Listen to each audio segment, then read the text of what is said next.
Many lives were lost in the War of the Ring. None more numerous or tragic can be counted than those of Rohan. Yet the house of Errol is strong, and the ROHIRRIM endured due to the brave and indomitable courage of the men and women of the Mark. Theoden King had ridden to war. The safety and security of his people now rested squarely on his niece Éowyn. She was tasked with guiding her people to Dunharrow, but not all were prepared to leave their homes, and some would never get the chance to try.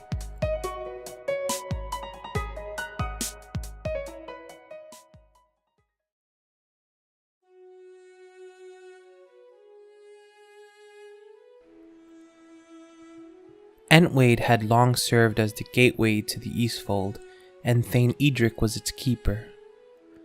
Theoden had left Edric the task of taking his people to safety, but had also taken the lion's share of his men to battle. With only women, children, and some older men, Edric and his wife Leoflad could not help but feel abandoned by their king. To add to their plight, Uruk-hai roamed the fields around Entwade. No matter how they looked at it, their way was full of peril. As was custom of her, Leoflad did all she could to aid the people of Entwade in their preparations to depart for safety. With the women, children, and meek gathered, Leoflad set off to Alberg while Edric remained with a small company of men to defend the town. His scouts confirmed that all around them, the orcish threat grew closer and closer. Edric was indeed surrounded, but he knew that Leoflad and his people at least had made it out in time.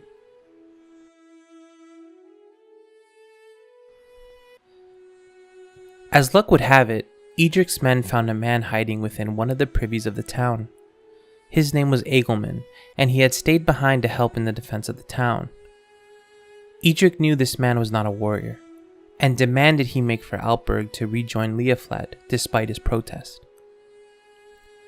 With his thane's order, Egelman armed himself and set out south towards Alberg. The road was eerily quiet, and it made Egelman uneasy.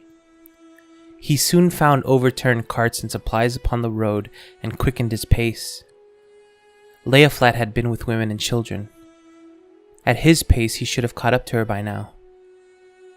Egelman, fearing the worst, raced across the Westfold.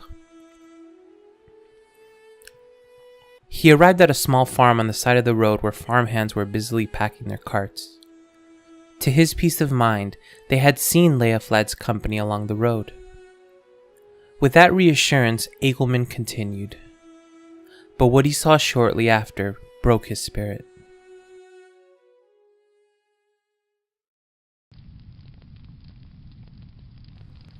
There, further along the road, were the charred remains of Leoflad's company. What little hope he had that Leoflad had survived was squashed when he approached her lifeless body on the side of the road. She had died with sword in hand, defending her people. Mourning the death of his people and lady, he placed her upon his horse and rode back fast to Entwade to inform Edric.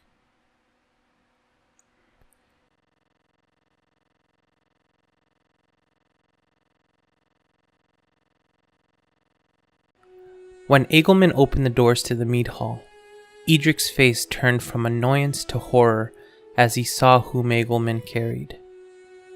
He explained all he knew to him, and all the while Edric stayed silent.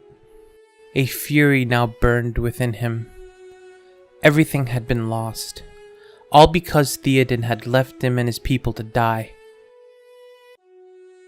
After burying his wife, Edric rallied his men, and despite their protest, they made their way to Edoras. The House of Errol had caused his wife's death, and they would pay the price of it. Upon the steps of Meduseld, Edric roared for an audience with Éowyn. The shield maiden tried in vain to reason with him, but Edric had already succumbed to his grief. In his desperation, he drew arms against Éowyn, cursing Theoden and his kin. Luckily, Éowyn's great swordsmanship was able to subdue Edric before any harm befell both of them. Understanding of his grief, Éowyn forgave Edric and tended to him within Edoras. But the Entwaite still needed protection. Before the morning sun rose, she made for Entwaite to stand with the remaining men of the village. Together, Edric's men and Éowyn fought valiantly and pushed out the Orcish host. Entwaite had been saved. Lamenting the fates that had befallen the people of Entwaite, Éowyn turned her sights to the rest of the Westfold in hopes of preventing similar fates.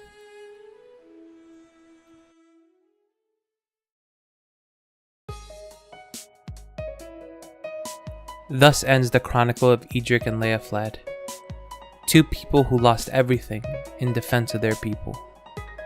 While Edric may have lost sight of reason at the end, his actions would be one of many that would cement Éowyn's conviction and thus her part in saving Middle-earth.